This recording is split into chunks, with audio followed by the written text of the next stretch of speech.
The sky above Vesker Prime burned a perfect shade of cobalt, unmarred by cloud or contrail.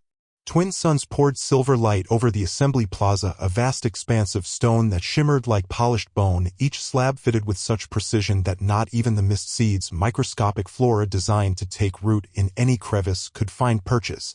The air hung hot and dry, carrying the sterile tang of engineered ozone and faint floral undertones from sculpted alien gardens beyond the plaza's perimeter. The entire plaza had been hewn from a single colossal mineral plate, quarried from the heart of Vesker's dead moon and polished by automated micro-drones for a century until it gleamed like a god's forgotten relic. Pillars of living crystal thrust skyward from the periphery, their surfaces etched with glyphs that pulsed faintly with internal light. These were the council stones, each one representing a civilization that had been harmonized into the endless concord. Some bore forms that resembled twisted flame, others resembled skeletal trees or jagged spires. No two stones were alike, yet all radiated the same solemn authority. A subtle, resonating hum vibrated through the plaza, engineered to suppress aggression among even the most volatile species. Delegates gathered in prescribed patterns, those of the Leviathan can spread their translucent sails in rippling circles, the insectoid Threxeri clicking and whirring in complex hierarchies, their metallic carapaces glinting in the light. The Sylvati, oldest among them, stood motionless, crystalline forms refracting the sunlight into a million prismatic knives. Even the towering Kvar war clans, armored in ancient battle plate made from plasma-forged bone, held their positions along the plaza's edges, their heavy breathing muffled by the artificial breeze. Into this ancient and orchestrated display walked humanity. Their entrance was unannounced. No heralds. No banners. Only a ripple through the gathered throng, like a school of deep-sea creatures recoiling from the shadow of a leviathan. Delegates stiffened, involuntary instincts whispering of danger before conscious thought could catch up. For humans clad in stark black duty uniforms adorned only by the deep red sigil of Earth's unified accord advanced across the plaza at a deliberate pace. Each boofall echoed against the vast stone, too steady, too certain. Commander Holtvance led them, a monolith of muscle and restraint. Scars laced his hands and neck, a cartographer's record of wars too brutal for diplomacy. His uniform hugged a body built for function over form. The silver suns glanced off the dull, battered metals of his decorations, not new, not polished, but earned. His gaze swept the assembly with unflinching indifference, pale storm-gray eyes weighing the ancients as if calculating their weaknesses. At his right hand, Cora Idris moved with equally deliberate grace, cradling a slender datasheen tablet against her chest. Her uniform was regulation, but the way she carried herself, a chin high, shoulders squared, belied her quiet defiance. Her braids swung slightly with each step, silver-threaded and encoded with her archivist's lineage, a living record of knowledge older than Earth's current regimes. The two aides that flanked them were younger, faces taut, eyes sharp, bodyguards without armor, knives hidden in plain sight. They passed beneath the gaze of banners. The standard of the harmonious way fluttered alongside the broken sigils of 100 integrated worlds, and nearest the center an unmarked canvas, blank, awaiting humanity's edition. The council dais rose from the plaza's heart, a spiraling platform of anti-gravity filaments and living stone, ever-shifting. At its zenith stood Chancellor Vexerin of the Sylvati, crystalline and ageless, refracting sunlight into lethal spectrums. His face consisted of layered, shifting mineral planes, a calculated imitation of humanoid expression, beautiful and inhuman. Vexerin was ancient even by the long standards of the council. His mind had endured the collapse of the obsidian thrones of Ixar, witnessed the fall of the riven choirs that once darkened half the galaxy. He had judged species whose suns had long since burned cold, and now he turned his gaze upon humanity as one might assess a spark on dry grass. The humans halted precisely 10 paces from the dais. No bow, no gesture of submission, only silent, immovable presence. The air tightened with a collective inhalation. Delegates' sensory tendrils curled inward, armored claws flexed, photoreceptor stalks retracted fractionally. Despite centuries of conditioning, fear was a biological truth. Vexerin spoke without amplification, his voice resonating from the very bones of the plaza. Humanity, he intoned, the syllables laced with detached disdain, you stand before the council of the endless harmony. You were granted audience to discuss the terms of your accession. The word terms struck like a gavel, final and heavy. Observers, some physical, others holographically projected from orbiting embassy ships, recorded every micro-expression, every breath. Cora Idris shifted almost imperceptibly, her training battling against the cold certainty tightening her chest. She had seen this pageant before in archived footage of the Alonzi capitulations, the silent tears of the Meridi clans, the fading songs of the Merid Voth. The pattern was always the same. Holt's reply came low, unhurried. "We stand ready to hear them." Vexerin extended a filament limb. Light shimmered into existence, glyphs older than Earth's continents flickering midair, decrees of surrender, oaths of loyalty, stipulations for refinement. "You will surrender all weapons of war to the custody of the Council," Vexerin said. "You will disband all independent military structures. Governance shall be restructured under Council guidance. Re-education protocols will be implemented to ensure full harmonization." The filaments shifted, a suggestion of a crystalline smile. "Resistance," he said, "will be corrected." A ripple of approval flickered through the gathered delegates, not relief but satisfaction at the restoration of expected order. Holt stood motionless. Only the faintest tightening at the corner of his mouth betrayed anything. Cora stepped forward, heart pounding against her ribs like a drum of war, voice steady as a drawn blade. "Chancellor, with respect," she said, "humanity's history is not one of easy submission." A flick of Vexerin's fingers. The translation fields shifted, a universal command, silence. "History," he said, "is irrelevant. You are young, dangerous, unshaped. You will be corrected as others have been corrected." Above them, the twin suns beat down mercilessly, turning the white stones into blinding mirrors of light. The humans' black uniforms became stark silhouettes against the brilliance. A high, keening sound slipped through the soundscape, a subliminal frequency engineered to soften minds. It brushed over the humans like mist over iron. Holt's hands remained loosely at his sides. His voice cut through the engineered symphony like a gunshot. "You believe we are young." He took one deliberate step forward. "You believe we are dangerous." Another step. "You believe history is irrelevant." He stood now a mere breath from the hovering glyphs of surrender, his body casting a long, dark shadow across them. "You were mistaken." The plaza swallowed the words like a living thing. For a single breathless instant, a heartbeat in 1,000 ancient lives, the galaxy itself seemed to pause. Vexerin tilted his faceted head, expression unreadable. His voice, when it came, was colder than the vacuum between stars. "We shall see," he murmured. Above, the drone feeds captured everything.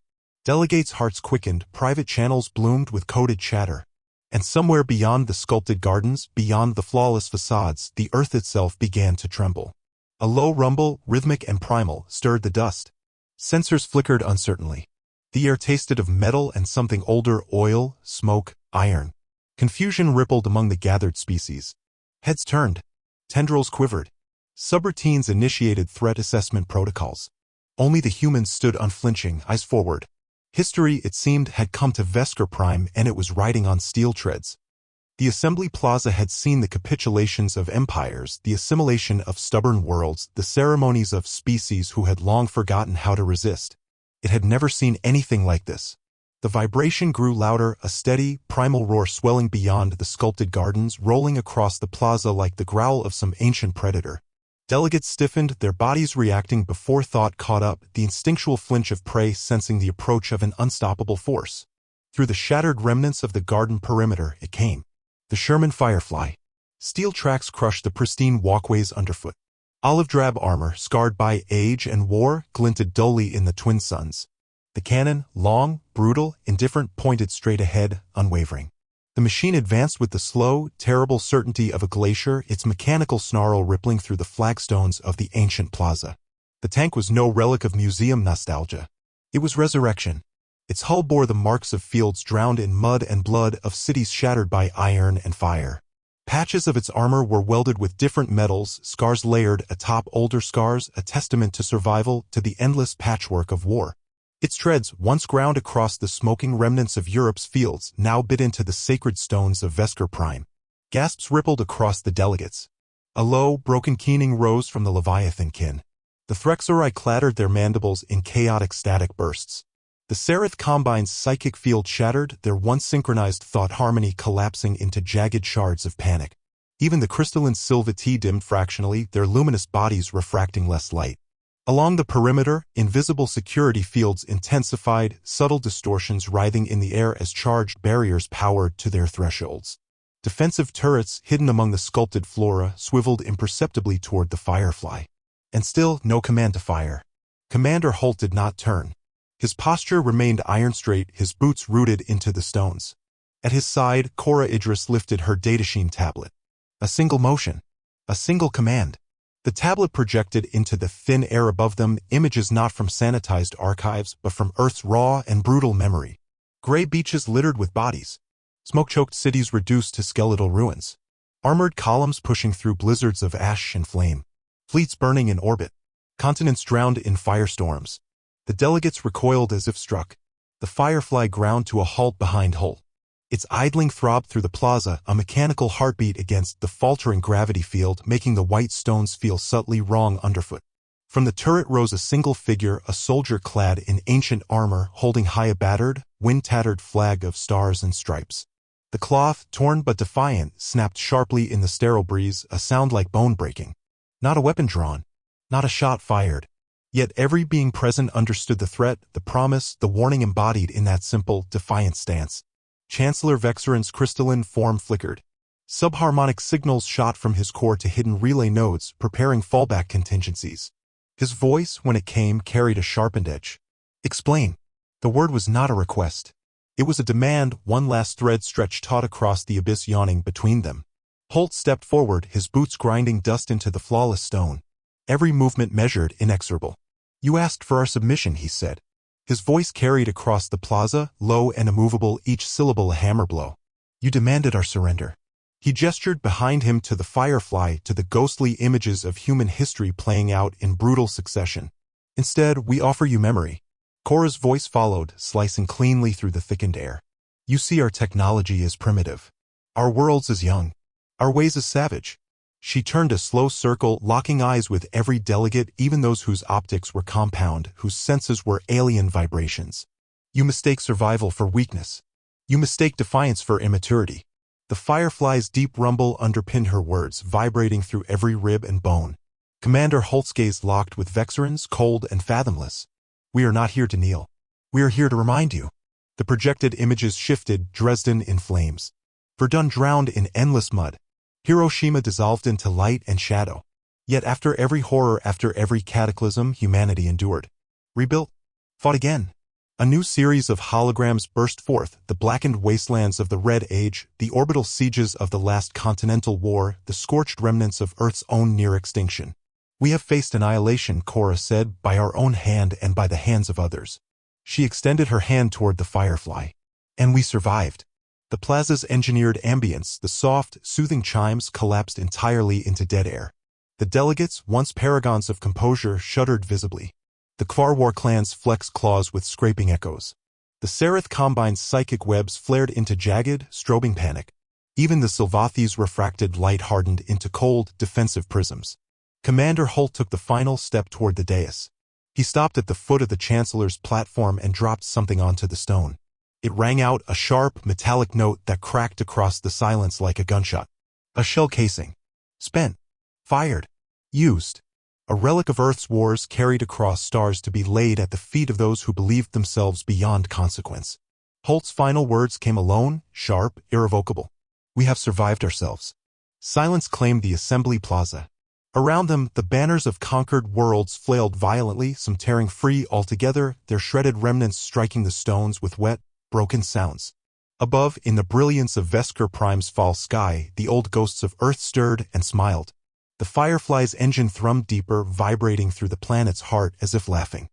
The Assembly Plaza, once a monument to order and inevitability, now trembled at its foundations.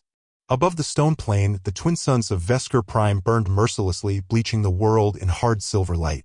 The once sterile air was thick now with dust, with fear, with the scent of ancient oil exhaled by the idling Sherman Firefly. Invisible gravitic stabilizers fought to maintain balance, yet something deeper, something primal, sank into the bedrock beneath the gathering. No alarms sounded. No weapons fired. But the atmosphere itself had changed. The delegates, architects of countless subjugations, stood transfixed. The Leviathan-kin rippled their massive sails in tremors of unease, their bodies emitting low, subsonic keens that vibrated the thin air. The Threxori clicked and snapped their mandibles, broadcasting erratic signals in bursts of bioluminescent static. The Sylvathi's refracted prisms dulled, their bodies dimming to muted shades of blue and green, colors of morning. Above them, the banners of conquered species strained against their grav fields, fluttering like wounded creatures. Some already hung limp, their anchors undone by a wind that had no source, as if the plaza itself exhaled a long-forgotten breath. The Firefly sat at the heart of it all, an anachronism, a relic, and yet more alive than the towering obelisks that had presided here for millennia. Its engine's deep mechanical breath grew softer now, steady as the slow drumbeat of an approaching storm. The ground around the Firefly cracked under the weight of its mass. The polished stones, flawless for eons, now bore fractures, hairline splinters spreading like veins of defiance across the Assembly Plaza. At the foot of the council's dais, Commander Holt remained still. His figure, dark against the brilliance, seemed carved from the same brutal resolve that had carried humanity through its self-inflicted apocalypses. Dust collected at the seams of his boots, a small but growing symbol of the decay humanity brought to the Concorde's sterile perfection. Chancellor Vexerin did not move. Within his crystalline body, streams of calculations splintered and reformed, seeking a path through the unfolding nightmare. No solution presented itself that did not taste of blood. Subchannels flared across the Sylvathi's networked minds, warning tones of unknown instability blaring silently. He extended an angular arm, the facets of his form catching and refracting the dying light into 1,000 broken rainbows. "Humanity," he said, voice fracturing into hard, splintered echoes, "you stand at the precipice." The words struck the plaza like a stone thrown into a still pond. A low ripple coursed through the stones, a pressure wave that momentarily dulled hearing and made the banners above snap violently against their tethers. No reply. "One step further," Vexerin continued, "and you will join the countless civilizations we have corrected." Still, the humans remained silent. Across the plaza, hidden security systems whispered awake. Energy barriers thickened imperceptibly. Targeting arrays pinged the Firefly's armored shell, assessing vectors, calculating terminal velocities. Even the automated drones circling high above activated combat protocols, their metallic shells bristling with unseen weaponry. The twin suns lowered in the sky, shadows lengthening like grasping fingers across the plaza. The banners tore further, threads snapping audibly. Some remnants lashed the stones below with wet, slapping cracks, sounding like whips drawn across flesh. Cora Idris stepped forward, her boots silent against the stone. Her tablet deactivated, her hands empty. Her voice, when it came, needed no amplification. "We do not fear correction," she said. "We have corrected ourselves." The simple truth carried farther than any oration. Commander Holt finally stirred. He bent slowly, and from the dust lifted the spent shell casing he had cast onto the stones. He held it aloft, a glint of tarnished brass in the dying light, and then, without ceremony, crushed it in his gloved fist. The sound, a sharp, ragged crunch, reverberated through the plaza. It was not a challenge. It was a declaration. A shift rippled through the gathered species like a contagion of remembered fear. Memories long buried of wars fought not for dominion but for survival stirred in the deep ancestral cores of even the oldest races. The Leviathan-kin's psionic fields quivered, their great, sprawling minds recoiling. The Threxerai emitted pheromones of alarm, the chemical signals thickening the air into a tangy, acrid haze. Even the distant watchers, observers from species who rarely intervened, shifted in their veiled alcoves, their hidden optics narrowing. Vexerin's form trembled ever so slightly. A minute shift, but in the Assembly Plaza it was as if a mountain had shivered. "This," Vexerin said, "is madness." "No," Holt said quietly. "This is memory." High above, the first streaks of atmospheric friction marked the arrival of orbital assets, defensive fleets adjusting, preparing. The sky itself seemed to bleed as thin contrails tore across the heavens, distant thunder rolling in answer. The humans turned as one. Commander Holt, Cora Idris, and the aides fell into formation without a word. Their backs to the council, their eyes on the Firefly. The soldier atop the tank's turret remained motionless, the battered flag still raised high. Behind the glint of his visor, no fear showed, only the grim patience of those who had been tested and found unbreakable. The Firefly's engine roared. With a lurch, the tank began to move, carving deep scars across the sacred stones of the plaza. Dust billowed, banners tore free, alien delegates recoiled, and history, ancient and terrible, rolled forward once more. No shots were fired. No swords were drawn. But the war had already begun. From the cracked stones, from the shredded banners, from the fractured psychic screams of defeated pride, a storm was gathering, one that would not be bound by treaties or tamed by time. The Firefly's thunder faded into the distance. Yet the scars it left behind remained etched across the Assembly Plaza, and across every mind that had borne witness. Above the plaza, the twin suns dipped lower, bleeding into each other, staining the sky with bands of raw gold and bruised purple. The banners of conquered worlds, What few remained fluttered weakly, their grav anchors sparking and failing, strings of energy snapping like brittle nerves. In the stillness that followed, no one spoke. It was not fear that gripped the assembly now. It was something deeper, older, a bone-deep understanding that what had been set in motion could not be undone. Chancellor Vexerin remained motionless atop the dais. His crystalline form, once brilliant, had dulled, facets clouded as if dusted by the breath of ages. Emergency threads blazed across Silvati command networks, silent signals ricocheting between the upper strata of the Concord's hierarchy. Recalibrate threat indexes. Reassess Earth priorities. Prepare for forceful integration. And yet, no command to strike was given. Vexerin's mind spun faster than any light could travel. Every model, every path to victory, collapsed under the new variable humanity had introduced. Memory. Not the polished histories of the harmonious way, not the curated timelines that rendered the past safe and malleable. Humanity's memory was raw, jagged, unyielding. It refused correction. It defied erasure. Across the plaza, minor delegations began to withdraw, their envoys folding in upon themselves, trailing phenomenal despair and electrostatic dissonance.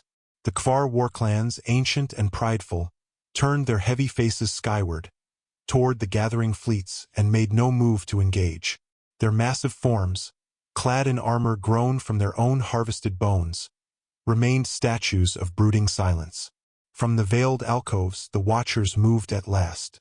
Slender figures of gauze and bone, they slipped into shadowed corridors, unseen but keenly felt.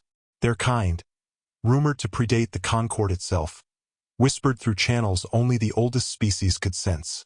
In the center of it all, the Assembly Plaza seemed to sag under the weight of what had been unleashed. Cracks spiderwebbed farther across the polished stones, reaching out like veins of rebellion. Statues of Concord's triumph, monuments to unity through obedience, leaned and tilted, as if recoiling. And still, humanity did not speak. Commander Holt, Cora Idris, and their escorts moved in silence toward the far edge of the plaza, leaving deep gouges in the once perfect stone with each step. Their passage was a slow, deliberate retreat, not of fear, but of contempt. They did not look back. The battered flag atop the Firefly still whipped in the strengthening wind, its tattered edges snapping like a war drumbeat. The echoes of the tank's movement reverberated off the crystalline towers surrounding the plaza, sending shards of reflected sound cascading through the plaza's deadened air. Vexerin finally spoke, not to the humans, but to the gathered council. Mark this day. His voice, amplified across every listening ear and receptor, bore the weight of ages, and the tremor of something new, uncertainty. Mark this breach. He turned, slowly, his prismed body shifting to face the banners, those broken relics of conquest. The endless harmony is no longer endless. A heavy silence followed, broken only by the distant roar of atmosphere as defensive fleets maneuvered overhead. Low-frequency energy fields throbbed against the cracked stones, a heartbeat of unseen power flexing and coiling, yet held in check. Above, the sky was no longer clear. Warships orbited in silent constellations, their hulls blackened with radiation shields, their engines flaring in slow, deliberate patterns of containment. The larger capital ships, monoliths of planetary enforcement, tilted their massive guns downward, their profiles blotting out sections of the stars in ominous eclipses. In the lower skies, recon drones skated like silverfish, their sensor arrays trained upon the humans now departing the Assembly Plaza. Data streamed back to command hubs, but even the most advanced predictive systems struggled to map outcomes. Within the Assembly's inner halls, lesser councils erupted into chaos. Delegates of lesser races, the Meridi, the Zesh, bickered and howled, desperate to interpret the meaning of what they had seen. Fear, so long suppressed, rose in tides, thickening the very air of the inner chambers. And still, no one moved to stop humanity. The humans reached the plaza's edge, where their shuttle awaited, a simple, unadorned vessel, its hull scarred not from ceremony but from real, desperate flight across hostile space. It bore no colors but the deep red insignia of Earth's unified accord, faded and weathered by 1,000 suns. Commander Holt paused at the threshold. He turned just once to look back. Across the broken expanse, the Assembly's ancient seat of power stood cracked and trembling, banners tattered, statues slumped, and the great obelisks of Concord's glory marred by a single machine's passing. No words were needed. None would be understood. The warning had been given, not with threats, not with declarations, but with memory, with scars, with a stubborn refusal to die or be forgotten. Holt inclined his head, the barest nod of acknowledgement, not to the council, but to the plaza itself, to the stones that had witnessed. Then he boarded the shuttle. The engines flared to life, a muted roar against the choking silence. The vessel rose slowly, casting long, dark shadows across the wounded plaza. Vexern watched it ascend, his facets catching the last, dying light of the twin suns. "Prepare the Concorde," he said, voice low, the command rippling through every frequency of governance. "There will be no peace with them." Far below, buried in the planetary substrate, ancient systems flickered, alerted for the first time in millennia. Failsafes built not for rebellion, but for extinction. The very stones of the Assembly Plaza vibrated faintly.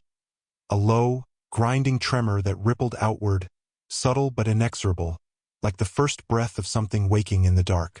Above, the first stars emerged, cold and distant, bearing silent witness. And in the deep, in the dark where no sensor could reach, something older than the council stirred. It did not speak. It did not plan. It remembered. The shuttle climbed through Vesker Prime's upper atmosphere, its battered hull protesting with every strain. Metal plates groaned under shifting pressures, but the vessel held a stubborn echo of its creators.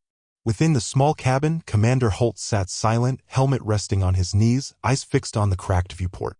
Beyond it, the world receded, the Assembly Plaza now a fractured wound, the towering obelisks diminished to broken teeth jutting from the earth. The swirling cloud bands of the planet's stratosphere churned in uneasy spirals, reflecting the discord that festered below. Cora Idris stood behind him, one hand braced against the bulkhead. Her face was taut, composed, but her eyes scanned the skies. Data streams scrolled across her retinal implant, fleet positions, interception vectors, threat assessments. None of it offered comfort. The silence between them was not emptiness. It was preparation.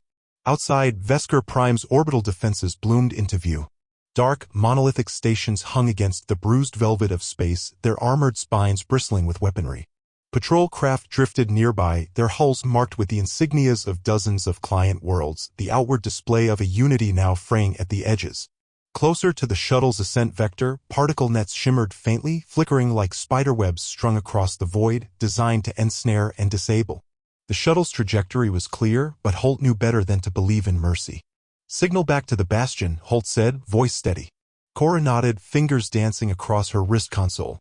A narrow-beam transmission lanced into the void, coated with encryption so old and so brutal that only Earth's hidden colonies remembered how to break it. The encryption was not just security, it was memory, a blood-soaked dialect the Concorde had long tried to scrub from existence. The response came quickly, a single ping, nothing more. No fanfare. No declaration. Holt exhaled. The Bastion had heard. The Bastion was moving. Below, Vesker Prime's equatorial cities flickered into view, vast, sprawling metropolises wrapped in shimmering shields. Towers of polished stone and crystal gleamed in the fading light, monuments to an order that believed itself eternal. Monorails crisscrossed like veins, carrying streams of dignitaries and citizens alike, all oblivious to the fracture blooming above them. The shuttle's warning alarms chirped once, a polite sound utterly out of place amid the gathering storm. Cora checked the screen. "Escort inbound," she said. "Standard formation. Not weapons hot yet." Holt grunted. Yet being the key. From the blackness of space, 3 Concorde interceptors detached from their picket stations, engines igniting in symmetrical bursts. Sleek, predatory shapes, vessels built less for war than for ritual displays of dominance. Their hulls shimmered with distortion fields, blurring their true outlines like mirages born of fear. "Formality," Cora muttered. "They want to walk us back." "They won't get the chance," Holt said. He rose, adjusting the ancient sidearm holstered at his hip, a relic of Earth's last great war, still loaded with projectiles instead of plasma. The weapon's grip, worn smooth by generations, fit perfectly in his hand. It was a reminder humanity fought with memory, with iron, with blood.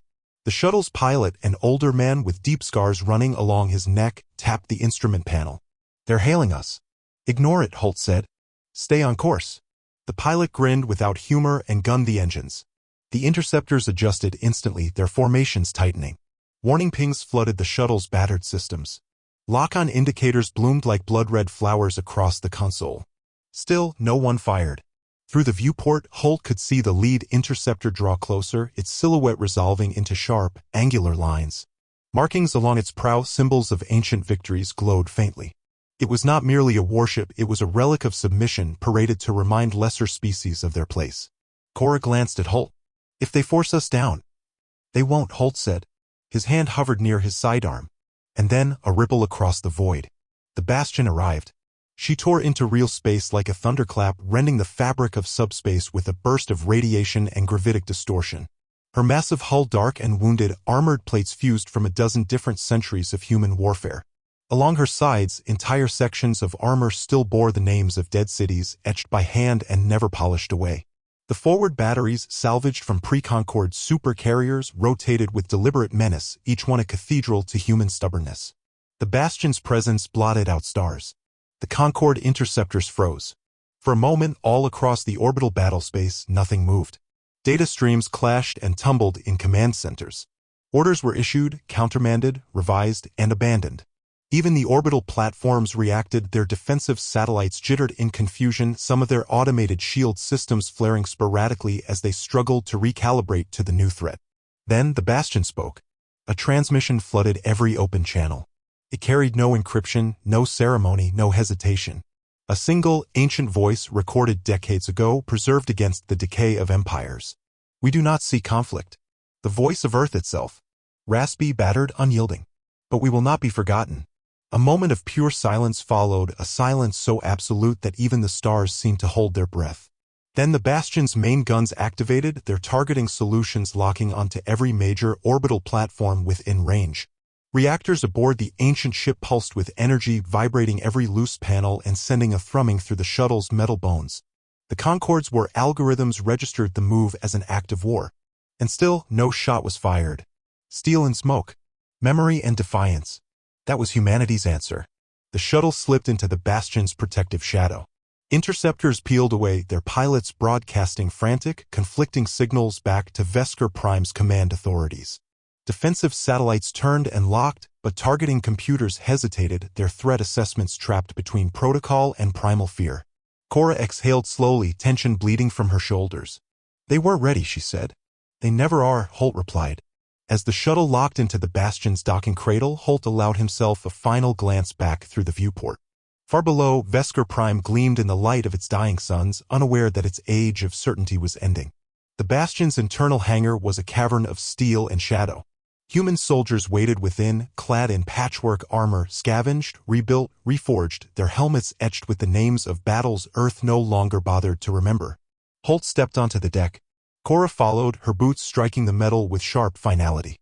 Around them, banners hung heavy from the rafters, not the clean, empty symbology of the Concorde, but blood-stained standards carried from the ruins of fallen cities. The air tasted of metal and old oil, thick and acrid, carrying the ghost of ancient wars. Captain Marrow, grizzled and broad-shouldered, approached them. His armor's paint was scraped bare, his face lined with scars. "Report?" he asked. "Warning delivered," Holt said. Marrow grunted, a low sound of grim satisfaction. Above, klaxons howled as Concorde vessels repositioned, uncertain whether to pursue or retreat. The Bastion's engines rumbled to life, preparing to punch through whatever blockade awaited. Smoke would follow. Steel would answer. And Earth's memory, terrible, beautiful, and unbroken, would carve its mark across the stars. The Bastion's engines roared. A defiant thunder against the cold silence of Vesker Prime's orbital sphere. Deck plates vibrated with the ship's awakening fury. The very bones of the ancient cruiser groaning as they readied for violence. Lights dimmed slightly, energy rerouted to weapons and shielding systems that had not been tested against a true enemy in decades. Commander Holt stood on the command deck, visor lowered, armor sealed. Around him, the bridge crew moved with methodical precision, hardened by years of exile and guerrilla survival. Their faces were grim, illuminated by the blue-white glow of tactical holograms, their hands steady on controls worn smooth by countless drills. Above them, holographic projectors displayed the unfolding battlespace. Concord fleets realigned, formations tightening like a noose. Dozens of warships, sleek and beautiful, armed with weapons designed for swift subjugation. Their movements were mathematically perfect, calculated by centuries-old doctrines of domination. Cora Idris stood to Holt's right, her hand resting lightly on the tactical table, her implant feeding her endless streams of data. Her voice, when it came, was steady. Interceptors regrouping, orbital platforms charging main batteries, defensive net tightening. Estimated time to first strike? Holt asked. 2 minutes. Maybe less, she said, her voice clipped and calm. He nodded.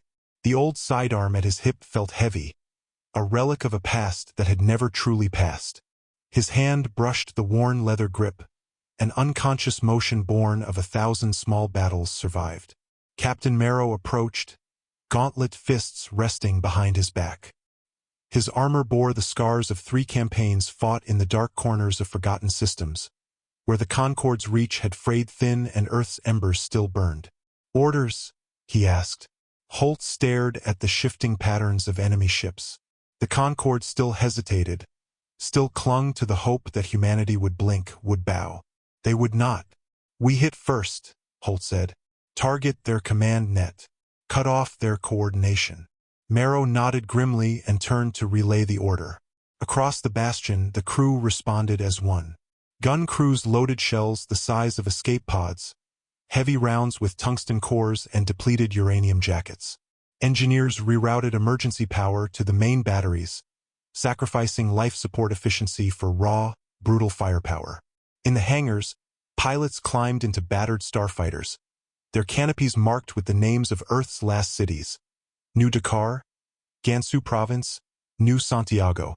Tactical, Holt said. Highlight secondary targets, defensive nodes, communication relays. Holograms shifted. Red sigils bloomed across the enemy fleet, pulsing with priority markers. The bastion lurched as her maneuvering thrusters fired, rotating the great ship onto an attack vector. Across the void, Concorde warships repositioned, sleek forms slicing through space with the arrogance of millennia spent unchallenged. In the distance, the first flashes of enemy fire streaked through the void, warning shots, arcs of plasma meant to corral rather than destroy. They're trying to box us, Cora said, eyes flickering as she absorbed new data. They want a clean capture, Holt replied. Not today, Marrow said, a grim smile cracking his weathered face. On the main display, a Concorde cruiser, sleek, silver, proud, drifted into firing range. Its weapons charged, a halo of energy gathering around its spine-mounted cannon. Helm, Holt said. Bring us about. Present broadside. The pilot complied without hesitation, rotating the bastion with juddering bursts of ancient thrusters. Metal creaked. Artificial gravity systems struggled to compensate. For a moment, the bastion drifted sideways, her massive hull turning to face the enemy like an ancient fortress shifting its walls toward an approaching army. Then the order. Fire. The bastion's broadside erupted. A dozen mass drivers, kinetic and unrelenting, spat death into the void. Shells tore through space, trailing atmosphere as they shredded their sabot casings, moving faster than thought. The recoil shuddered through the bastion's spine, a pulse of violence absorbed by the veteran crew. The first volley struck the Concorde cruiser amidships. Its shields flared, then shattered in a burst of fractured light. Kinetic rounds tore into its hull, ripping through layered armor, venting atmosphere and bodies into the endless dark. Fires blossomed along its spine. Escape pods jettisoned in frantic streams, only to be caught in secondary explosions. A cheer rose from the bastion's crew, brief, grim, and feral. Secondary batteries, Holt ordered. Sweep the orbital platforms. Autocannons and missile banks deployed, loosing dense clouds of projectiles. The defensive satellites guarding Vesker Prime's high orbit shuddered under the onslaught, their weapon arrays crumbling in cascades of molten wreckage. Around Vesker Prime, the war exploded. Concord ships surged forward, their formations collapsing into chaotic skirmishes. Fighters swarmed like hornets, trading fire with Bastion's outriders. Missile trails and energy beams crisscrossed the void, each impact a punctuation mark in a sentence written in steel and blood. The Bastion took hits. Shields shimmered and flared. Hull plating cracked open under concentrated barrages. Fires flickered along the starboard decks before damaged crews sealed the breaches. But the old ship endured, just as her people had. Holt moved through the command deck, issuing orders, adjusting tactics. Every decision weighted by centuries of defiance. His mind moved faster than the battle, cold and calculating. "Signal the sleeper units," he said. Cora nodded, sending coded pulses to hidden cells across the orbital sphere. Agents placed years ago, disguised as workers, merchants, technicians. Silent seeds of rebellion. In the heart of Vesker Prime's orbital command, explosions blossomed. Stations darkened. Concord officers shouted in confusion as sabotage bloomed like a cancer through their systems. Power grids overloaded. Fire suppression failed.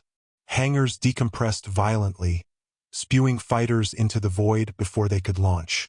"They're blind," Cora reported. Her voice edged with grim satisfaction. "Their targeting arrays are offline." Holt allowed himself a thin smile. "Push through," he said.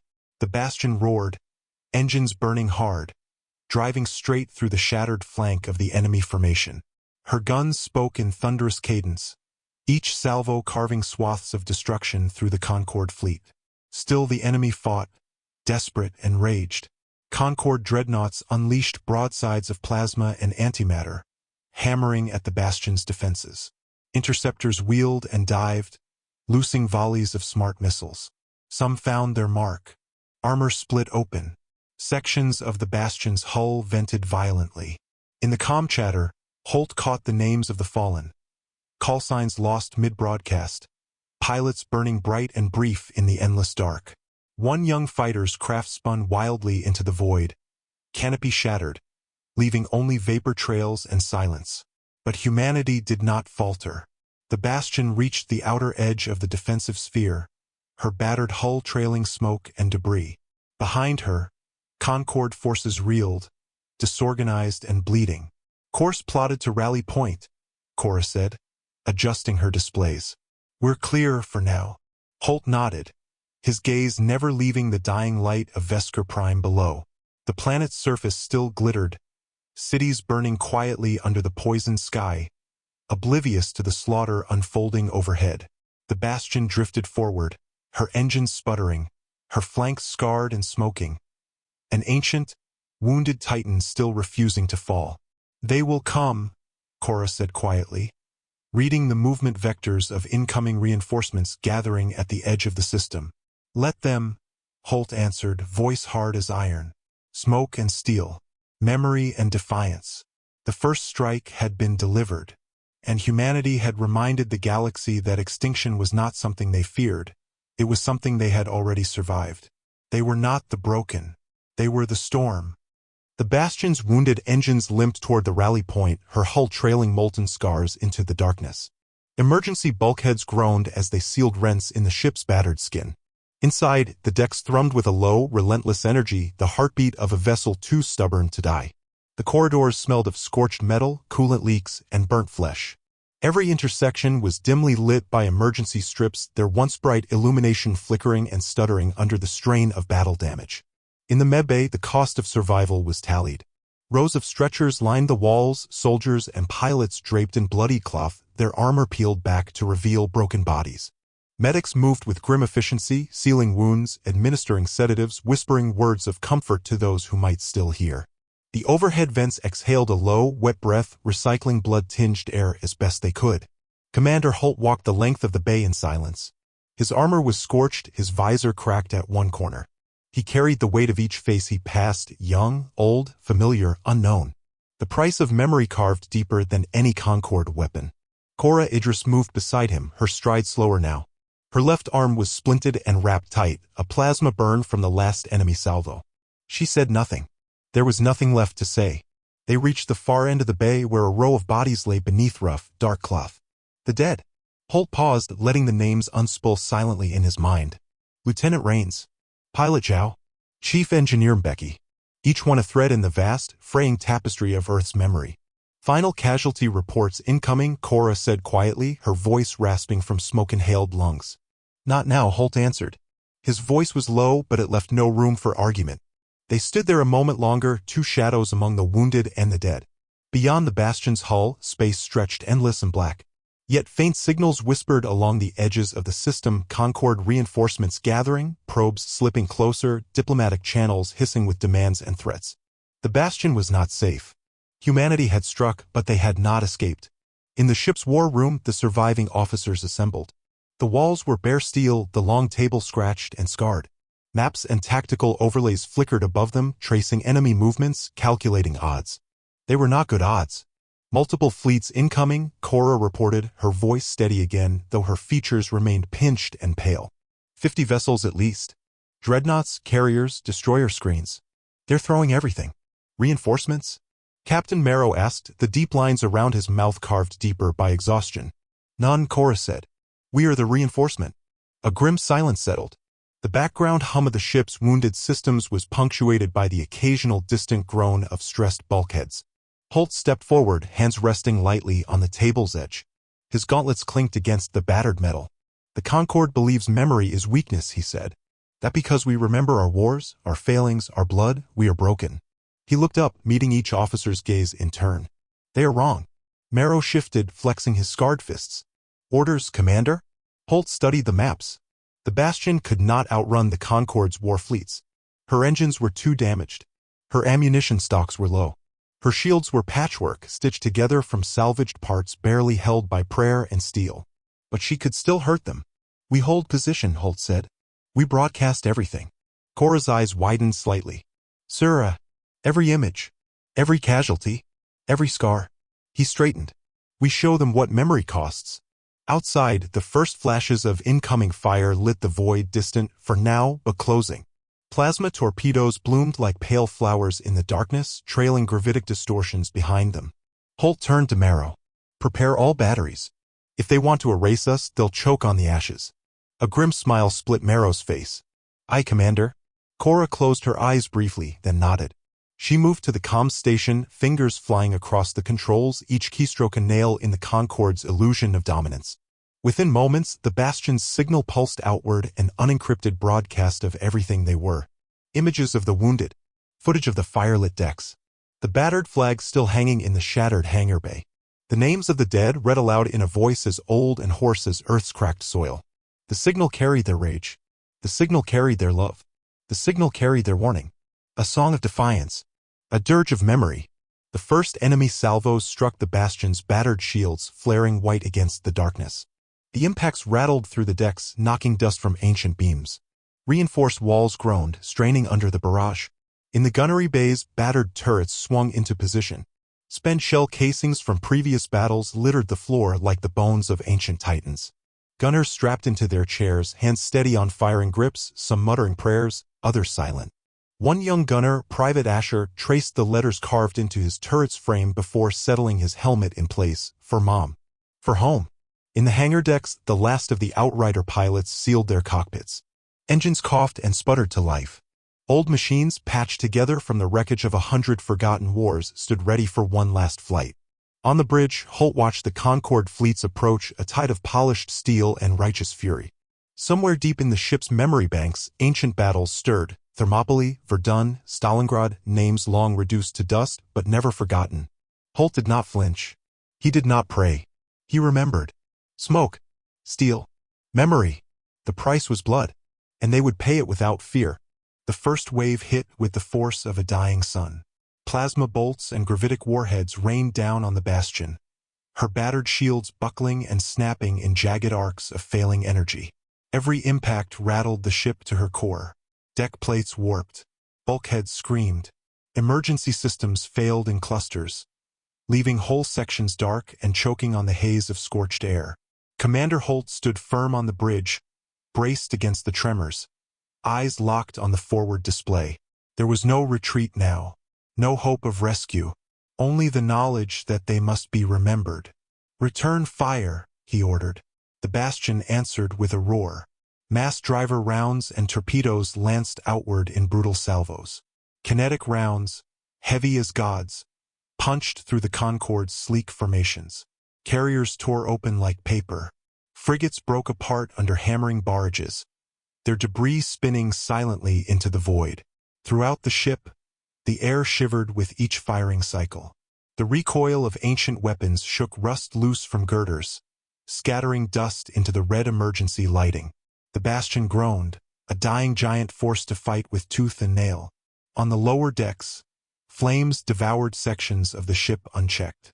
Crews fought with portable extinguishers, hacking back the infernos with desperation carved into every movement. Some succeeded. Others vanished into firestorms as corridors collapsed behind them. Private Asher's turret fired relentlessly, the recoil slamming through his frame with every shell. His hands bled inside his gloves, but he never wavered. The turret's internal sensors screamed warnings, overheating alarms flashing scarlet. Asher ignored them all. For mom, for home. In the hangars, the Outrider pilots launched into the abyss. Their patched-together fighters, cobbled from scrapyard relics and battlefield salvage, clawed into the maelstrom. Some ships were vaporized seconds after launch, little more than sparks swallowed by the void. Others rammed enemy interceptors head-on, detonating in brilliant white flashes, tearing holes in the Concorde's tightening net. Captain Marrow manned a secondary battery himself, stripped of rank by necessity. His face, blackened by smoke, remained set in a grim scowl as he sighted down ancient iron sights. Every round he fired sang humanity's defiance into the void. Through it all, the broadcast continued. Footage of broken corridors, of medics failing to save the dying, of blood washing across the bastion's ancient floors. It spilled into the ether, a scream made of memories. A warning. The Concorde fleets pressed harder, enraged by the defiance. Titans of war closed in, massive and perfect, their hulls gleaming with centuries of unbroken conquest. Their banners streamed behind them, the sigils of 1,000 subjugated worlds, woven in silk and starlight. But even perfection could bleed. One by one, the Concorde banners were torn from their masts as the bastion's gunners found their marks. Warships split apart, banners sucked into the void, unraveling like ancient lies exposed to open air.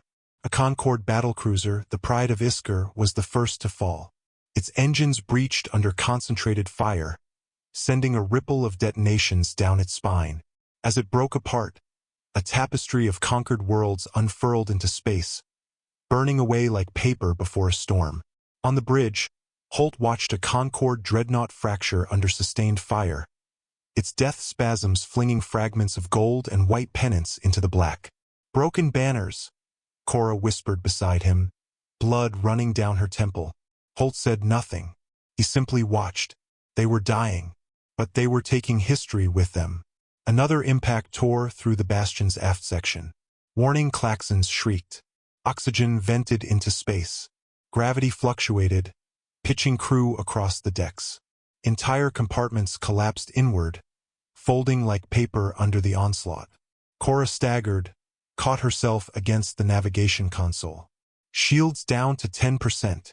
Engines critical. Multiple reactor leaks in the secondary core. "Hold," Holt rasped. Every vibration of the ship was now a threat. The groan of stressed metal, the hiss of ruptured conduits. The bastion was bleeding out into the void. Below them, the last of the Outrider squadrons made their suicide runs. Lieutenant Braga's fighter, its wings already shredded, plowed directly into the command tower of a Concorde destroyer. The blast split the destroyer's spine, sending wreckage tumbling into its fleetmates. Flames bloomed like flowers of defiance. The bastion herself shuddered forward, venting plasma and fire, a dying Leviathan refusing to yield. Her guns, half melted, still roared. A final enemy salvo breached the command deck. The world flipped sideways. Holt was thrown against the deck. Cora vanished in a haze of smoke and shrapnel. Consoles exploded. The air filled with the stink of burning flesh and molten metal. The The bridge lay in ruins. Holt dragged himself upright, vision swimming. His left arm dangled uselessly. Through the shattered viewport, he saw the Concorde fleets still advancing. Damaged, bloodied, but endless. The transmission beacon, the Bastion's final voice, flickered against the bulkhead, struggling for power. Around him, the bridge was silent now, save for the soft crackle of fire eating through the consoles. Holt crawled across the debris-strewn floor, leaving a trail of blood. He reached the console, every motion sending agony up his spine. He triggered his personal transmitter, a backup feed tied to the Bastion's final broadcast beacon. The ship trembled beneath him. The stars spun slowly beyond the broken glass. His heartbeat slowed, but his will remained. "Humanity endures," Holt said, voice low, broken, defiant. The beacon pulsed into space, carrying his words far beyond Vesker Prime, carrying the memory of Earth's defiance, the weight of every forgotten battle, every stubborn stand. And as Holt slumped against the ruined console, banners torn and burning behind him, the Bastion's last transmission carried across the stars. Past listening posts hidden in asteroid fields. It passed derelict colonies clinging to dead moons. It passed into the depths where humanity's scattered remnants waited, watched, and remembered. A broken ship, a broken crew, an undefeated spirit, a memory carved in fire. The galaxy would never forget.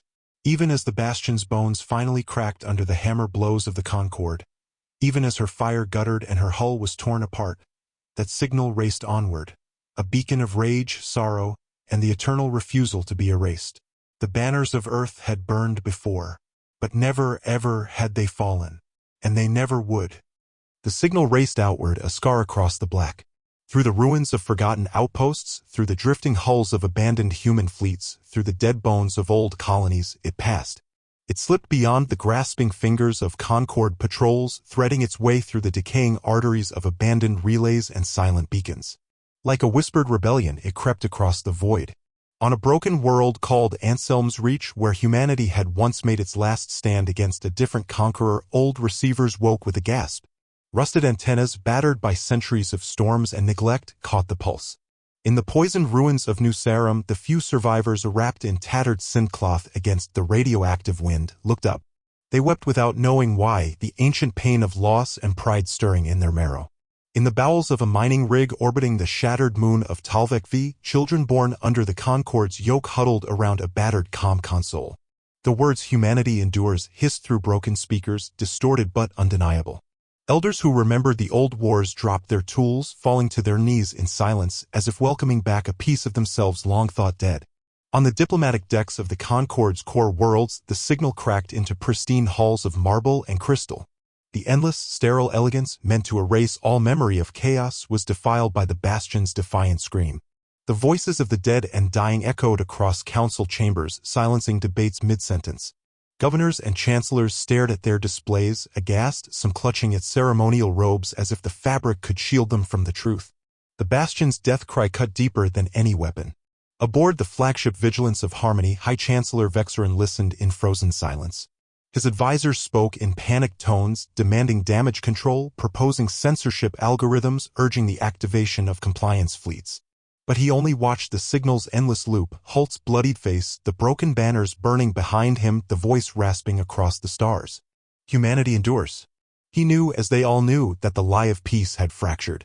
A fault line had opened, and from it, an old, terrible resilience was rising. For the first time in living memory, Vexerin felt the slow, creeping certainty of something slipping beyond control, not a rebellion to be crushed, but history itself tearing free. In the outer colonies, riots broke out. Human workers, conscripted generations ago to mine Concorde's ores and till Concorde's fields, overturned garrisons. Armored transports were set ablaze, statues of Concorde's benefactors pulled down by bare hands. In the hidden enclaves where humanity's remnants waited on planets abandoned after their utility waned, forgotten children of Earth began to stir. Old weapons, hidden in caves and sinkholes, were unearthed. Old songs, banned for centuries, were sung again in defiance. The Bastion was gone. Her crew dead, her hull dust, but her memory lived, and it spread like fire through dry grass. On Anselm's Reach, a boy who had never seen Earth carved a battered piece of scrap into the shape of a banner. He painted it red with his own blood. He raised it over the ruins, and though no anthem was played, the people gathered around it as if drawn by gravity itself. At Talvik V, the miners ceased work. They turned their rigs' cannons inward, blasting the Concorde docking vessels from the sky. Smoke rose in thick, black pillars, coiling into the thin atmosphere, visible even from orbit. The surviving overseers tried to call for aid, but the signal was swallowed by the bastion's pulse. In the shipbreaking yards of Tycho's Fall, old battleships, half-scrapped, skeletal things, were reactivated. Engines coughed to life, rattling whole skeletal frames with chain reactions of groaning steel. Hulls pitted and scarred beyond repair flew makeshift banners of their own, joining the rising storm. The echo of old war drums seemed to thrum through their hollow bones. Across fractured humanity, across every dusty outpost, buried colony, and silent moon, the bastion's echo became a battle hymn. Not organized, not planned, but inevitable. In the depths of the galaxy where even the Concorde's shadow grew thin, humanity remembered what it meant to defy. In the creaking corridors of forgotten orbital stations, in the bone-littered vaults of dead planets, hands lifted weapons, eyes steeled with purpose. Smoke, steel, memory. The bastion had fallen, but her roar would shake the stars long after her bones were dust. And the galaxy, the mighty Concorde, the architects of order, realized too late. You can kill a ship. You can kill a crew. You can erase cities and salt their earth. But you cannot extinguish a spirit that has survived extinction. You cannot silence a memory that chooses to endure. Across the dark, the echoes of the bastion grew louder. And the stars, once indifferent, began to tremble. Vesker Prime's skies remained scarred for months.